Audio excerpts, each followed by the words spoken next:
go. All right, good afternoon. I am Sheriff Mike Williams, and I appreciate you all being here today as we discuss the outcome of a long-term investigation into some local drug trafficking organizations. So let's go ahead and dive in.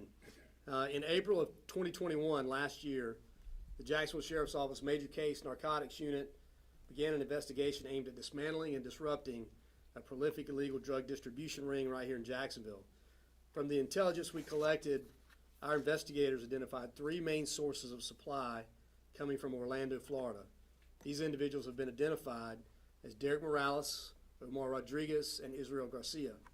These three individuals led very similar operations and were the main supply of cocaine for several trafficking organizations that were operating in Jacksonville. Morales, Rodriguez, and Garcia were responsible for the distribution of between 15 and 30 kilos of cocaine per week in our local area. These kilos were broken down and sold on the streets of Jacksonville by some of the individuals you see displayed on the boards here with us.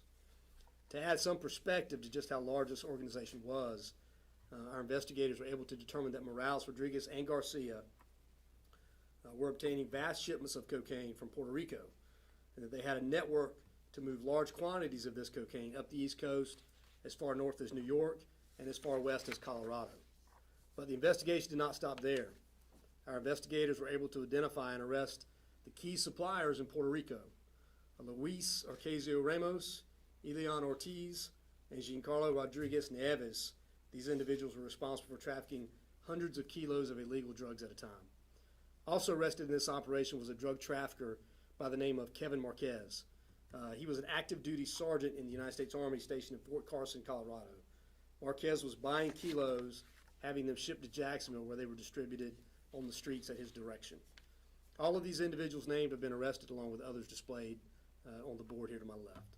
So our investigation lasted approximately 5 months and ended with the service of 17 separate search warrants, and they yielded the following results: 27 felony arrests with pending charges including trafficking in cocaine and conspiracy to traffic in cocaine, more than 50 kilos of cocaine with various quantities of crack, methamphetamine, and marijuana seized in these search warrants. Seizures also included about $800,000 in cash, 11 handguns, 11 rifles, some of these displayed here, 9 vehicles, 1 boat, and 1 jet ski.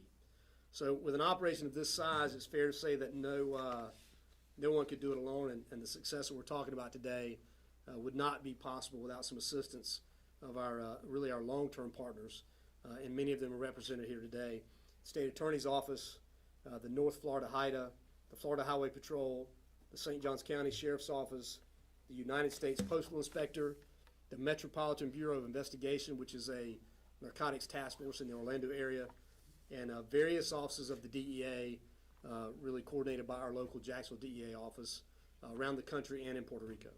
So this incredible work done by everyone has significantly disrupted a web of activities that eroded good neighborhoods with drugs and guns, not only in our community, but in communities all around our country. So I want to say thank you to all the law enforcement professionals around the country that worked on this case and that are continuing to be out there and do this hard work every day. And also want to thank all of our partners that are here today and those that are not for, again, the hard work that they continue to do, and we'll thank them for our partnerships and the result that it yields. So with that, we can answer a few questions. You said 15 to 30 kilos of cocaine coming to Jacksonville. I mean, that's, by my calculations, that's about $3 million worth of hardcore nose candy coming into the Jacksonville area.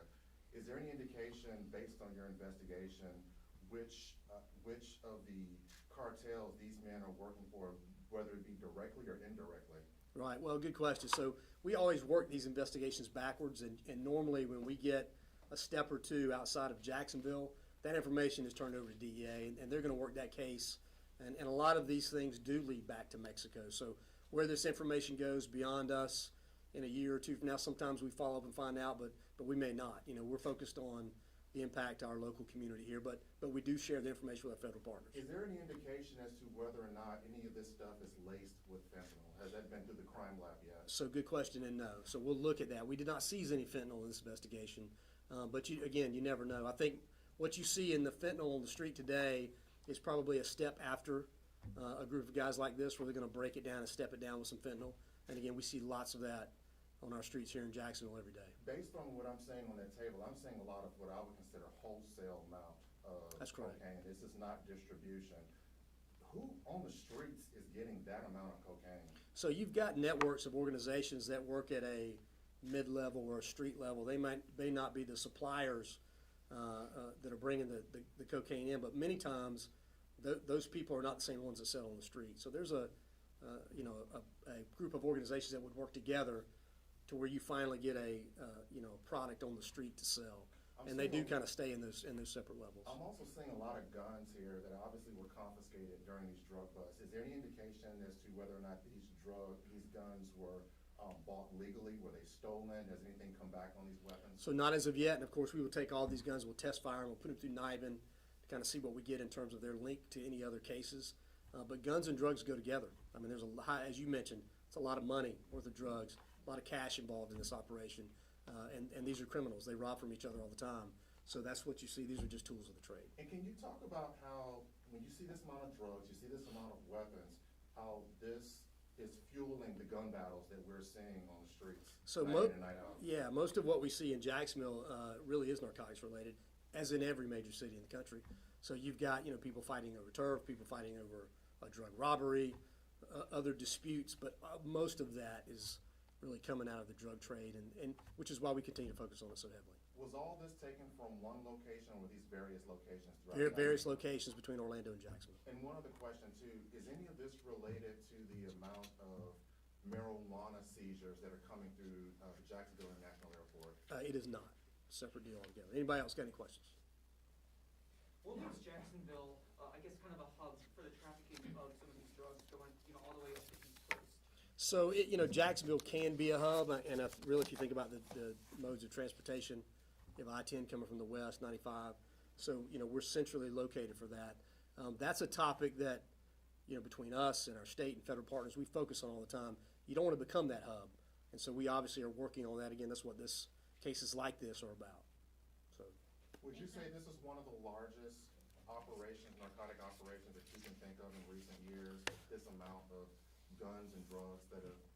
we were talking about that earlier. This may be one of the larger ones, but we have had, seizures of this size before. But this is again, with the volume of firearms, the volume of narcotics seized, this is a significant operation, no doubt about it. Thank you. All right, thank you.